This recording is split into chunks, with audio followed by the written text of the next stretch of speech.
Okay, so step 2 is cleaning the window, and it's the most important part of the whole thing because contrary to popular belief, well, I think there are people who know, you hear people say, I don't do windows, and they know it's not easy. But then there are other people who are under the false illusion that the shit's easy, but it's really not. But once you learn the technique, the proper technique, and if you have the proper equipment, it's easy as pie, every time. My business card says the best damn window cleaner in town. Okay, so what you do, take your Dawn and some warm water or cool water. Lukewarm water is preferable. And you give about that much. And I've got about 1/3 to 1/2 of a bucket in there, but you can fill that bucket up if you need to. There's really no set prescription for how much you should use as far as water is concerned. But about that much ammonia.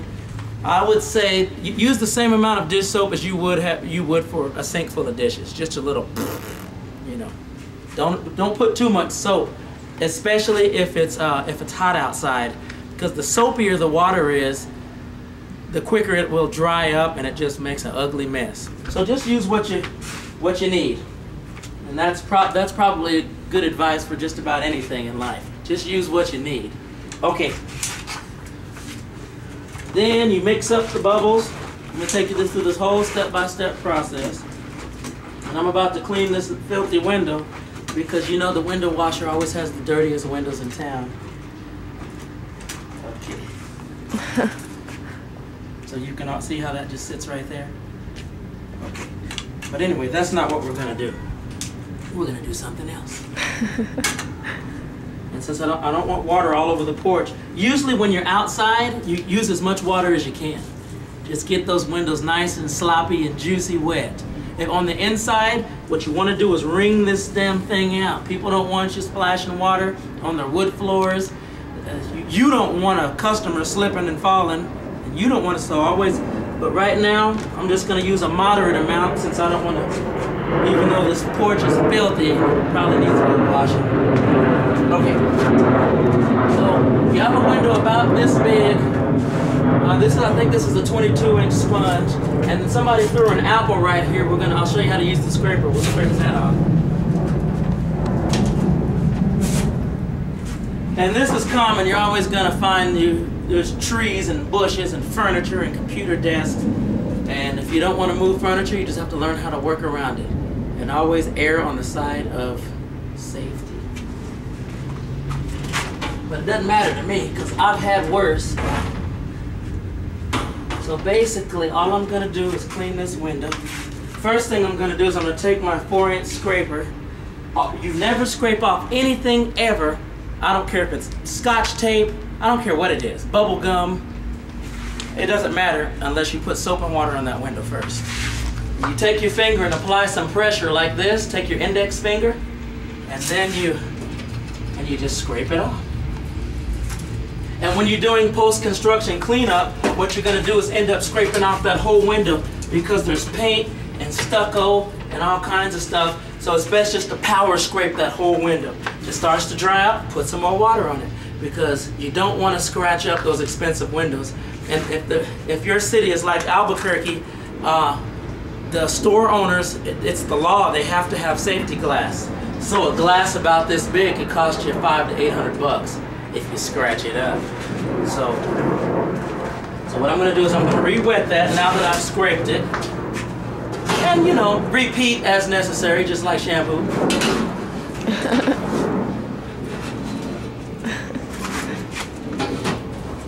Okay, step 1, squeegeeing.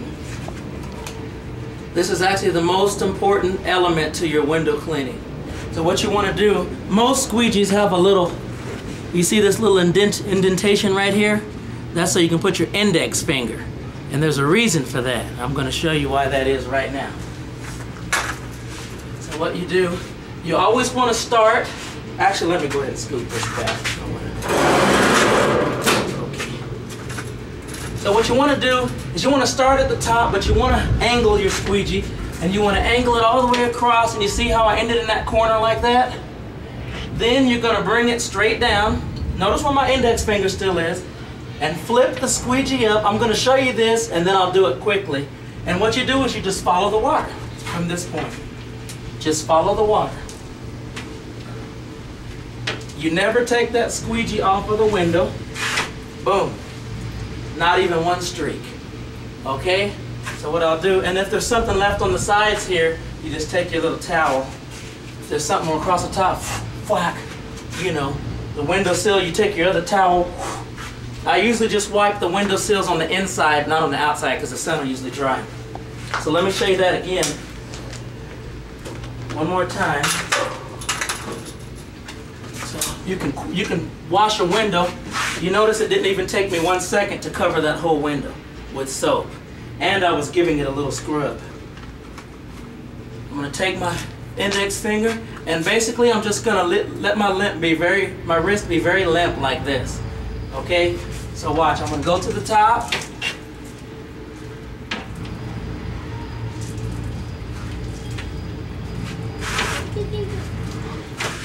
And that's it. You can either end here or you can end here. I'll show you. I'll show you again. And of course, that's why God invented rewind. So after this, I'm not gonna do it again. Okay, I'm gonna use the 18-inch squeegee this time and show you how much better it is to use a bigger squeegee. But it just depends on how big your window is.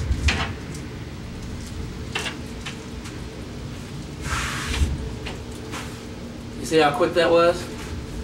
So it took me about 5 seconds, 3 or 4 or 5 seconds to completely wash that window. And so if you had 20 of them, it shouldn't take you but about that long. So if it's taking you longer than that, then you're doing it wrong. And then after that, you just wipe it here. While I'm here, I might as well. Maybe not. I think this comes up from the inside. Maybe. Oh, this is in backwards. Take this out. I want you to get out of the window. Okay? Thank you.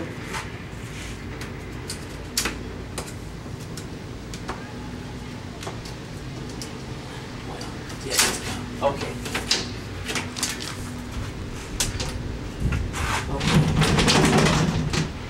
So notice the difference between this, and this window's only half clean. Ideally, you always want to clean both sides of the window. A lot of cheapskates they don't want to pay you what you're worth, and they'll say, oh, just do the outside. Or they're scared of black people, don't want you to let you in the house. Oh, just do the outside. That's their business, and of course, you know, do what they want you to do, but your rep's on the line. Always let them know that it's in their best interest to get the whole window clean. Looks a lot better. Makes you look a lot better. I'm going to take this one. Now this one is smaller, so I'm not going to use my 18, I'm going to use my 12. And I'm going to do the same thing. I'm going to come across straight like this. I'm going to come down since it's boom. That's it. That's all you got to do. And if you do leave a mark, that's okay. That's why you have this. But ideally, you don't want to leave anything behind. While I'm up, I might as well clean that last one. Yeah, somebody had that one backwards. Okay. And let's see here. We'll just clean this last one.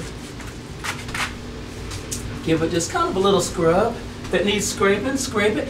If it don't, then don't do it.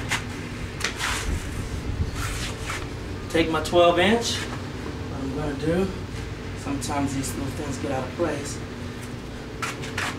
I'm going to start here at the bottom this time. Come up.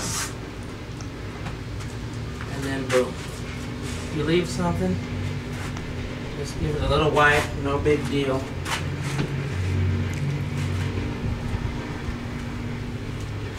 And that's it.